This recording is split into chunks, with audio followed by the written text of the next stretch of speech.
Hello, readers. How are you all? Hope you are safe. Welcome to our YouTube channel Readers and Leaders. Previous video में हमने second chapter richest man in Babylon के बारे में बात की थी। अगर आपने वो वीडियो नहीं देखा है तो प्लीज़ आप वो वीडियो देख लें। आज के वीडियो में हम third chapter 7 cures for a lean purse के बारे में बात करेंगे। So let's begin. बेबीलोन बहुत ही प्रॉस्पेरियस सिटी थी और यहाँ के सिटीजन्स काफ़ी इंटेलिजेंट थे और उन्हें रिच बनने का फॉर्मूला पता था। जब किंग सरगन अपने एनिमीज़ को हराकर बेबीलोन पहुँचे तो बेबीलोन की सिचुएशन बिल्कुल अच्छी नहीं थी। वहाँ पर काफ़ी अनएम्प्लॉयमेंट थी।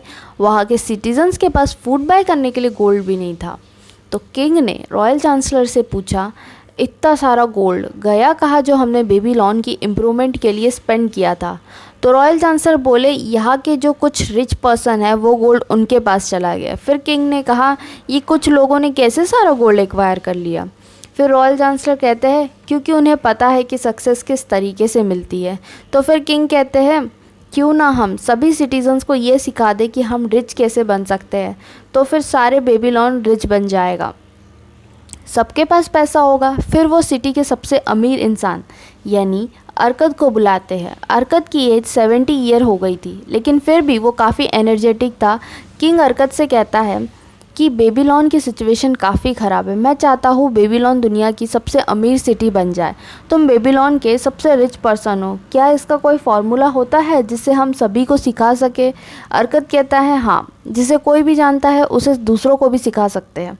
ठीक है, यही मैं सुनना चाहता था, किंग कहता है। तो क्या तुम ये चीज़ यहाँ के सिटीजन्स को सिखाओगे? तो अरकद कहता है, बिल्कुल, क्यों नहीं। आप आपके रॉयल चांसलर को कहकर 100 पर्सन्स की क्लास अरेंज करवा लीजिए। फिर क्लास लगती है। उसमें अरकद कहता है, मैं आप सभी को 7 सिंपल तरीके बताऊंगा जिससे आप रिच बन सकते हैं, अपने पर्स का साइज़ बढ़ा सकते हैं। जो भी बहुत सारा वेल्थ क्रिएट करना चाहता है, मेरी बातों को ध्यान से सुने और इन्हें फॉलो करे और यहाँ 7 डेज़ तक उस पर बात करे, मेरे साथ आर्ग्यूमेंट्स करे और ये चीज़ अच्छे से समझ जाए। फर्स्ट क्योर, आप अपने पर्स का साइज़ कैसे बढ़ाएं? अरकद ने सबसे पूछा कि आप क्या करते हो। सब ने अपना काम बताया जो भी वो करते थे। फिर अरकद ने कहा, आपके पास भी वही अपॉर्चुनिटी है जो मेरे पास थी। अभी आप सभी के पास इनकम का सोर्स है, तो आप एक काम करें, आप 10 कॉइन्स अगर कमाते हैं तो 9 कॉइन्स ही स्पेंड करें। एक कॉइन आपके पास रखें। हर मंथ वो धीरे धीरे बढ़ने लगेगा, फिर आपको अच्छा फील होगा। ये बहुत सिंपल रूल है, लेकिन इसको लाइटली बिल्कुल ना ले, ये उतना ही पावरफुल है। मैंने भी ऐसे ही स्टार्ट किया था। आपको और एक बहुत अच्छी चीज़ बताता हूँ कि अगर आप आपके पर्स में पैसा रखने लगेंगे तो उतना ही आसानी से आपके पास पैसा आएगा। और सेम चीज़ खाली पर्स के लिए भी अप्लाई होती है। वो अट्रैक्ट नहीं करता उतना मनी को। और आप एक बार ये चीज़ करना स्टार्ट करेंगे तो आपको वो कॉइन सेव करने में बिल्कुल भी डिफ़िकल्टी नहीं होगी। और यही था हमारा फर्स्ट क्योर। बढ़ते हैं सेकेंड क्योर की तरफ। एक्सपेंडिचर पर कंट्रोल करें। कुछ क्वेश्चंस किए लोगों ने, जैसे अगर हमारी इनकम हमें पूरी नहीं पड़ती है तो हम सेव कैसे करें? तो अरकद कहता है, यहाँ बैठे सभी लोगों की इनकम अलग अलग है और सबकी फैमिली भी, सबके एक्सपेंडिचर्स भी अलग अलग है, फिर भी आप सभी के पर्स खाली है। आपको एक चीज़ बताता हूँ, हम सबके necessary expenditure as compared to income बढ़ते जाएंगे जब तक कि हम इन पर कंट्रोल नहीं करते। आपके नेसेसरी एक्सपेंडिचर पर आपको जो अच्छा लगता है, जो इच्छाएं है, उसके बीच का डिफरेंस समझना पड़ेगा। इच्छाएं अनकंट्रोलेबल होती है, इनकी कोई लिमिट नहीं होती। आपको अगर एक्स्ट्रा पैसा दिखता है तो उसे देखकर भी आपके मन में इच्छाएं आ जाती है कि इसे हम क्या खरीदें, भले ही आपको उसकी नीड को ना हो। लेकिन अगर आप आपके लाइफ के बारे में, आपके एक्सपेंडिचर के बारे में सोचें तो काफ़ी ऐसी चीज़ होंगी जिसे आप आपके लाइफ से हटा सकते हो। आप हर मंथ आपके 90% इनकम का बजट बना लें, उसको वैसे ही स्पेंड करें। एक पर्सन उसमें से कहता है कि मैं एक फ्री इंसान हूँ, मुझे यहाँ की अच्छी चीज़ों का एक्सपीरियंस लेने की फ्रीडम है, इसीलिए मैं बजट के अगेंस्ट हूँ।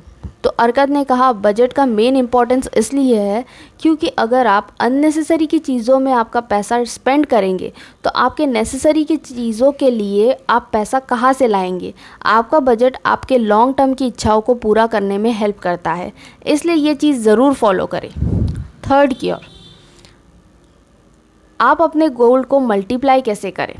आप देखते जाएंगे कि आपके पर्स का साइज़ बढ़ते जा रहा है, क्योंकि आपने डिसिप्लिन के साथ सेव करना स्टार्ट कर दिया है और अपने एक्सपेंडिचर को भी कम कर दिया है। अब हमें ये मनी को इन्वेस्ट करना है ताकि ये हमारे लिए काम करे, हमारे लिए वेल्थ क्रिएट करे। आप इसी चीज़ से रिच बनेंगे।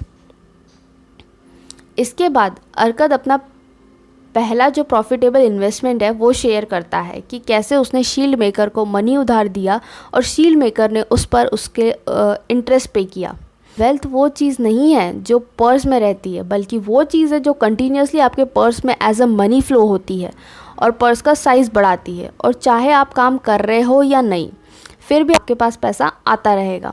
और मैंने ऐसे ही करके और भी इन्वेस्टमेंट किए जिससे और ज़्यादा वेल्थ क्रिएट होती गई। इसके बाद अर्कद ने एक कंपाउंड इंटरेस्ट का एग्जाम्पल दिया। एक बार एक फार्मर अपने बच्चे के जन्म होने पर 10 गोल्ड के कॉइन मनी लेंडर को दे देता है 25% इंटरेस्ट रेट पर 20 ईयर्स के लिए। उससे ये भी कहता है कि उस इंटरेस्ट अमाउंट को भी प्रिंसिपल अमाउंट में जोड़ते जाओ। 20 साल के बाद वो 10 कॉइन्स के 30 कॉइन्स हो गए और अभी भी फार्मर के जो बेटा था उसको उसकी कोई नीड नहीं थी, तो उन्होंने उसे जमा ही रहने दिया। जब बेटा 50 साल का हुआ तो फार्मर की डेथ हो जाती है, तब वो 10 कॉइन्स के 137 कॉइन्स हो जाते हैं। सेम हमें भी पैसों को पैसे से अपना काम करवाना चाहिए ताकि वो हमारे लिए वेल्थ क्रिएट कर सके। फोर्थ डे फोर्थ क्योर, आप अपने सारे अर्निंग्स को प्रोटेक्ट करें। पहले आप छोटे अमाउंट को सिक्योर करना सीखिए और जब बड़ा अमाउंट हो जाता है तो आप कहीं भी गलत इन्वेस्टमेंट बिल्कुल ना करें। हमेशा ऐसी जगह इन्वेस्ट करें जहां आपका कैपिटल जितना इन्वेस्ट किया है उससे कम ना हो। जल्दी रिच बनने के चक्कर में आप आपका पैसा रिस्क में ना डालें और हमेशा उधार भी ऐसे लोगों को दे जो उस रिटर्न करने का दम रखते हो। तो हमेशा ऐसी जगह इन्वेस्ट करें जिससे आपका कैपिटल, जो आपका प्रिंसिपल अमाउंट है, इंटैक्ट रहे और आप जब चाहो तब उसे निकाल सकते हो। इंटेलिजेंट और एक्सपीरियंस लोगों से एडवाइस लें। फिफ्थ डे, अपने घर को प्रॉफिटेबल इन्वेस्टमेंट बनाएं।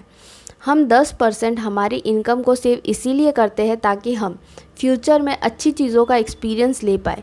बेबीलोन के काफ़ी लोग रेंट के घर में रहते हैं। रेंट में काफ़ी इनकम चली जाती है।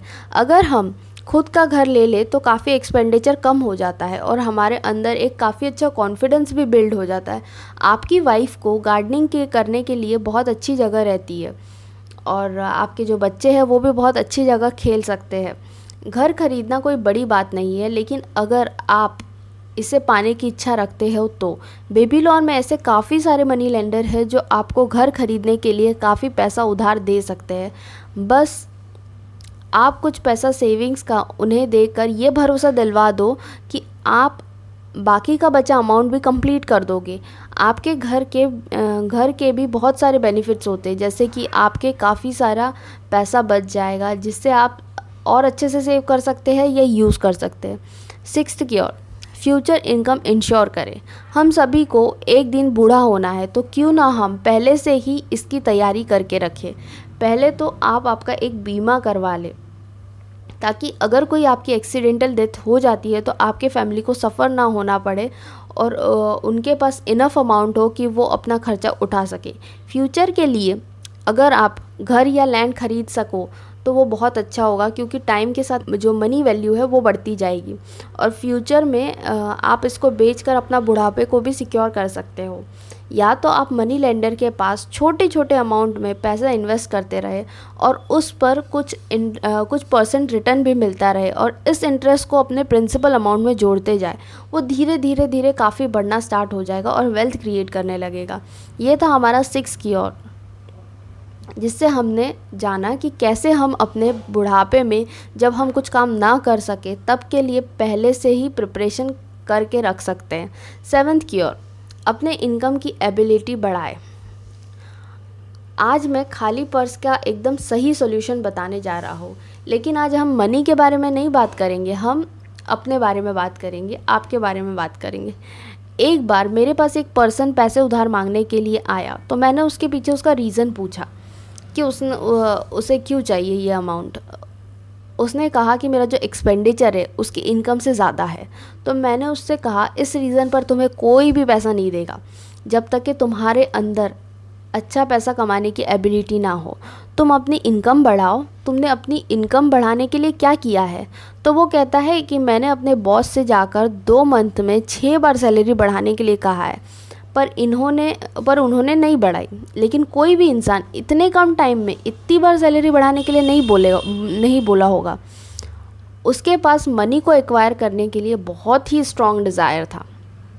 अगर किसी के पास रिच बनने की इच्छा है तो शायद ही उसे अचीव कर पाए, लेकिन अगर किसी के पास छोटे छोटे गोल्स है जैसे 5 कॉइन्स और उसे फिर अचीव कर लेता है, फिर वो अपने गोल्स को बढ़ाता जाता है, तो उस वेल्थ क्रिएट होगा।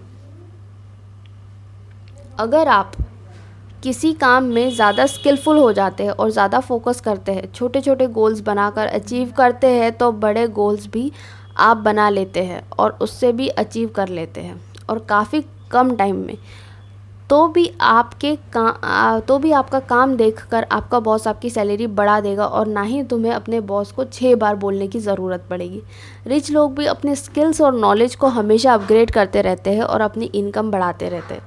ये थे हमारे 7 क्योर्स आपकी खाली पर्स को लेकर। इन रूल्स को फॉलो करें और सक्सेसफुल बनने, बस इन्हें फॉलो करें और अपने गोल्स को अचीव करें और आप सभी रिच बन सकते हो, वेल्थ क्रिएट कर सकते हो। यही था हमारा 3rd chapter friends. Next video में हम 4th चैप्टर की बात करेंगे। आपको ये वीडियो कैसा लगा? Please do share your valuable thoughts in comment section and don't forget to subscribe our channel readers and leaders, ताकि कोई भी वीडियो, कोई भी चैप्टर आपका मिस ना हो। Till then keep reading and keep learning.